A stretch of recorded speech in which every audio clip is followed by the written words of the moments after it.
In 1957, state troopers stumbled onto a gathering of more than 60 men in suits at a rural estate in upstate New York, triggering the largest roundup of Mafia bosses in American history. The meeting at Appalachian, hosted by crime boss Joseph Barbara, revealed a network so sprawling and sophisticated that federal investigators realized they had been chasing shadows while an entire parallel economy flourished in plain sight. How had organized crime families moved billions of dollars through American cities for decades without leaving prosecutable trails, and what mechanisms allowed them to remain untouchable even as evidence mounted? The foundations of this invisibility were laid not in shadowy back rooms but in the chaos of Prohibition, when the Volstead Act transformed ordinary criminals into corporate architects overnight. Between 1920 and 1933, the illegal alcohol trade generated an estimated $2 billion annually, but the real innovation was not in bootlegging itself but in how the profits disappeared. Men like Meyer Lansky understood that money had to be cleaned, moved, and legitimized faster than prosecutors could follow it. Lansky, born Meyer Sochaljansky in Belarus, possessed an accountant's mind and a gambler's nerve. He recognized that the future of organized crime depended not on violence alone, but on creating financial structures that mirrored legitimate business so closely that authorities could not distinguish one from the other. The trick was layering. A speakeasy made cash. That cash bought a laundry service. The laundry service paid taxes and employed workers. The workers spent wages at restaurants also owned by the same network. Each transaction created paperwork that looked clean because, technically it was. The IRS could audit the laundry and find proper books. Local police could investigate the restaurant and discover nothing illegal. The original dirty money had been broken into so many small, legitimate-looking pieces that reconstructing its criminal origin required resources and legal authority that simply did not exist in the 1920s. This was not the work of thugs. This was financial engineering performed by men who read balance sheets as fluently as they read racing forms. If you're watching this because you want to understand not just what happened, but how systems are exploited and power is concealed, subscribe now. This channel exists for people who look past headlines and into the mechanics of hidden economies, political leverage, and institutional failure. We are building a community that understands history through the decisions that shaped it. The end of Prohibition in 1933 should have collapsed the mob's income, but instead it revealed the second layer of their strategy, diversification. The same networks that moved alcohol pivoted seamlessly into labor racketeering, loan sharking, narcotics, and gambling, but the crown jewel was infiltration of labor unions. By the mid-1930s, mobsters controlled or heavily influenced unions in trucking, construction, garment manufacturing, and longshoreman operations across New York, New Jersey, Chicago, and Los Angeles. This was not just about skimming dues. Control over a union meant control over whether a construction site operated or shut down, whether goods moved through a port or sat rotting on a dock, whether a factory met its orders or faced crippling delays. It was economic leverage refined into a weapon. Consider the International Longshoremen's Association, which by the 1950s was effectively run by the Genovese and Gambino families in New York. Every shipping container that moved through the docks paid tribute in some form, either through rigged contracts, ghost employees on payrolls, or direct kickbacks.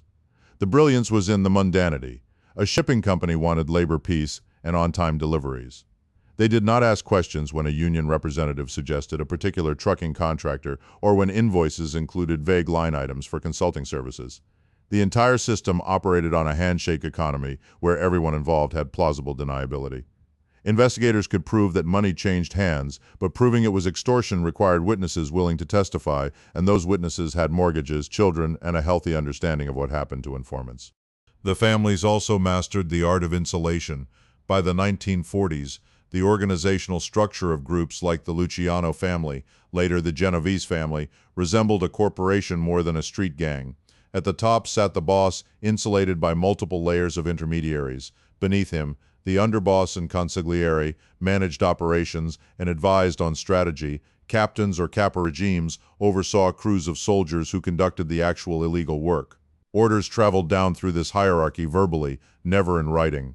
Meetings happened in moving cars, at funerals, during weddings, or on loud construction sites where surveillance equipment was useless. When a captain told a soldier to handle a problem, the language was coded. There were no recorded confessions, no paper trails, no evidence that would satisfy a courtroom. This insulation was stress-tested in 1951 when the Kefauver Committee, a special Senate committee investigating organized crime, dragged mobsters into televised hearings. Millions of Americans watched Frank Costello, acting boss of the Luciano family, testify with his face kept off camera, showing only his hands twisting and clenching as senators grilled him. Costello invoked the Fifth Amendment over and over. The hearings exposed the scope of mob influence, from illegal casinos in Florida to political corruption in Kansas City, but they resulted in few convictions. The mobsters had said nothing incriminating. Their lawyers had prepared them. The spectacle confirmed what investigators already feared. Knowing that organized crime existed and proving specific crimes in court were entirely different problems. The families had another advantage that is often overlooked. They provided services that portions of the public actually wanted. In neighborhoods where banks would not lend to immigrants or small business owners, loan sharks filled the gap. Their interest rates were extortionate, and failure to pay brought violence, but they provided capital when no legitimate institution would. Illegal gambling, particularly the numbers racket popular in Black and Italian neighborhoods, offered a daily thrill and the fantasy of a big payout for people who had little disposable income. Bookies were often neighborhood figures, known and trusted on a personal level. When police cracked down on these operations, they were not always seen as heroes. They were disrupting a system that, however exploitative, had become woven into the social fabric. The mob also invested heavily in legitimacy.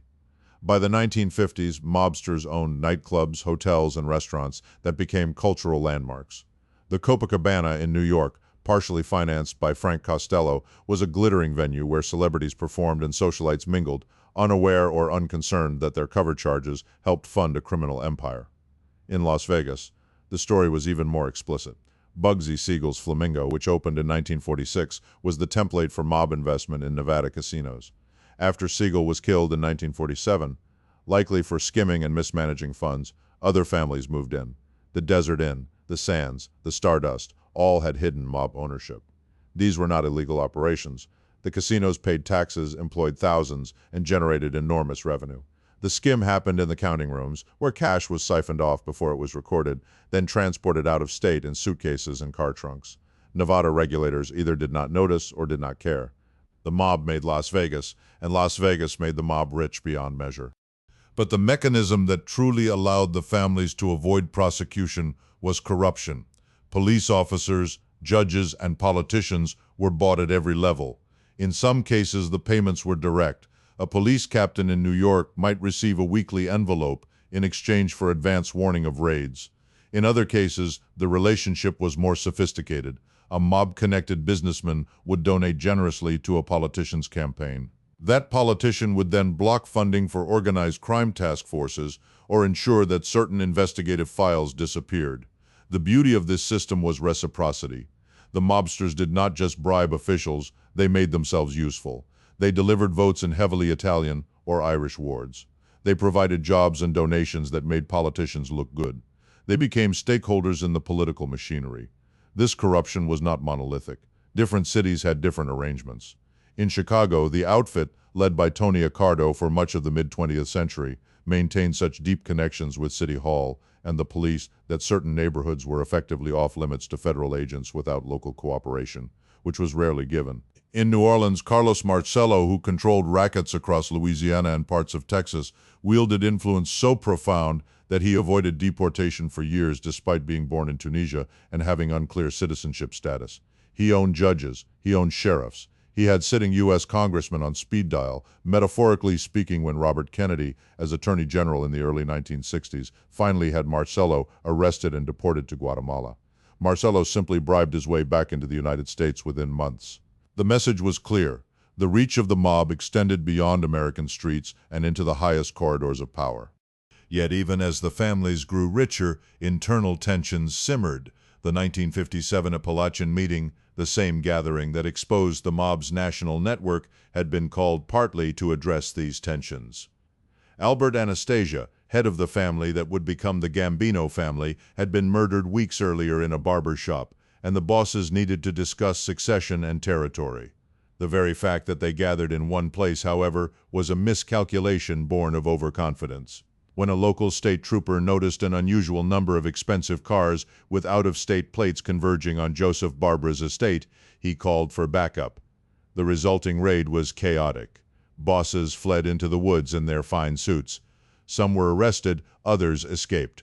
But the names collected that day, cross-referenced with known criminal records, gave the FBI a roadmap it had never possessed before.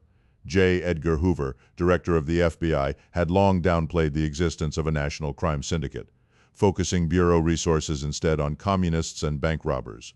Appalachian forced his hand. The public wanted answers. Congress wanted action. In response, Hoover launched the Top Hoodlum program, assigning agents in major cities to conduct surveillance on identified mob figures. But surveillance was not the same as prosecution. Agents watched mobsters meet, talk, eat, and travel, but without wiretap authority or informants, they gathered intelligence that rarely translated into courtroom evidence. The families adjusted. They communicated more carefully. They moved meetings to more secure locations. They compartmentalized operations further. For years, the FBI's expanded efforts yielded marginal results. The turning point came not from new laws, but from new technology and new tactics. In the early 1960s, the FBI began using electronic surveillance more aggressively, sometimes legally, often in gray areas, occasionally outright illegally. Bugs planted in mob social clubs, restaurants, and homes captured thousands of hours of conversation. These recordings revealed the structure of families, the identities of members, and the details of crimes. In 1963, a bug in the office of Sam Momo, Giancana, boss of the Chicago outfit, picked up conversations about casino skimming, political payoffs, and murder contracts. But even with recordings, prosecutors faced challenges. Defense lawyers challenged the legality of surveillance. Judges suppressed evidence obtained without warrants.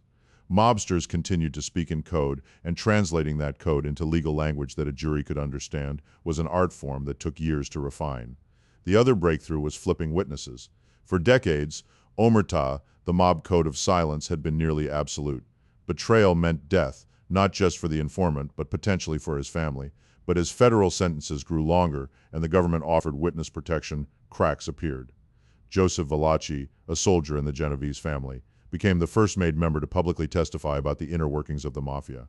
In 1963, Valachi appeared before the McClellan Committee and described the structure, rituals, and rules of what he called La Cosa Nostra, our thing. He detailed initiation ceremonies, the role of the boss and underboss, the importance of earning and kicking up tribute. His testimony did not lead to immediate mass arrests, but it validated everything investigators suspected and gave them a vocabulary and framework for future prosecutions. Still, convictions remained difficult. Prosecutors won cases here and there. In 1969, the entire leadership of the New England mob was indicted on murder charges, but the case collapsed when a key witness recanted. In 1970, the Organized Crime Control Act gave the government new tools, including the ability to compel testimony before grand juries and protections for witnesses, yet the families adapted again. They recruited lawyers who specialized in delay tactics, procedural challenges, and jury selection. Trials dragged on for months. Evidence was challenged at every turn. Mobsters with deep pockets could afford the best defense money could buy. The real revolution came in 1970 with the passage of the Racketeer-Influenced and Corrupt Organizations Act, known as RICO. This law allowed prosecutors to charge individuals not just for specific crimes, but for participation in an ongoing criminal enterprise. Under RICO, a boss who ordered a murder could be charged even if he never touched a weapon because he was part of an organization that committed murder as part of its business. The law had the potential to dismantle entire families, but it took years for prosecutors to learn how to use it effectively. The first major RICO trial targeting a Mafia family did not happen until the early 1980s, more than a decade after the law was passed. By then, the families were facing pressure from multiple directions. Federal investigators had become more sophisticated, using complex financial analysis to trace money through shell companies and overseas accounts. The FBI had cultivated a network of informants, some wearing wires into meetings with bosses. Prosecutors had learned to present sprawling conspiracy cases to juries in ways that were understandable and compelling. And crucially, the code of silence was breaking. The old generation of mobsters who valued honor and loyalty above all was aging out, replaced by younger members who cared more about money and self-preservation. When faced with life in prison under RICO statutes, more and more of them chose to cooperate. The 1980s saw a cascade of defections. Jimmy the Weasel Fratiano, acting boss of the Los Angeles family, became a government witness. Salvatore "Sammy the Bull" Gravano, underboss of the Gambino family, flipped in 1991 and testified against John Gotti, the so-called Teflon Don, who had beaten multiple prosecutions. Gravano's testimony was devastating. He described 19 murders in detail, many of which Gotti had ordered. Gotti was convicted and died in prison. The Gambino family, once the most powerful in New York, was crippled. Similar stories played out in other cities. The Chicago outfit, the Philadelphia family, the Patriarca family in New England, all faced RICO indictments that targeted their leadership and stripped them of power. The financial mechanisms that had protected the mob for so long also became vulnerabilities. Money laundering laws tightened. Banks were required to report large cash transactions. Offshore accounts came under scrutiny. The same layering and complexity that had hidden dirty money now left digital and paper trails that forensic accountants could follow. A laundry that once seemed legitimate was revealed as a front when investigators cross-referenced ownership records, tax filings, and surveillance photos. The mob's corporate structure, once a strength, became a target-rich environment for RICO prosecutions. Yet even as traditional mafia families declined, the lessons they taught were not forgotten. Organized crime did not disappear, it evolved. Russian organized crime groups, Mexican cartels, Chinese triads, and outlaw motorcycle gangs adopted many of the same strategies: insulation, diversification, corruption, and financial sophistication. They learned from the mob's successes and failures. They used technology the mafia had never imagined. They operated globally in ways that made the interstate operations of the 1950s look quaint. The mafia's golden age, from roughly the 1930s through the 1970s, was not a story of brilliant criminals outwitting incompetent authorities. It was a story of institutional gaps, legal limitations, and societal complicity. The mob thrived because the tools to fight them did not exist, because the public often benefited from their services, and because corruption was cheap and effective. They made millions, then billions, not through genius but through discipline, patience, and an understanding that the appearance of legitimacy was more valuable than any amount of hidden cash. They built empires in the open, protected by layers of law, custom, and fear. When those protections finally eroded through new laws, new tactics, and the collapse of Omerta, the empires crumbled. But the blueprint remains, studied by criminals and investigators alike. A reminder that the line between legal and illegal is often just a matter of paperwork, and that power, once gained, is never surrendered easily.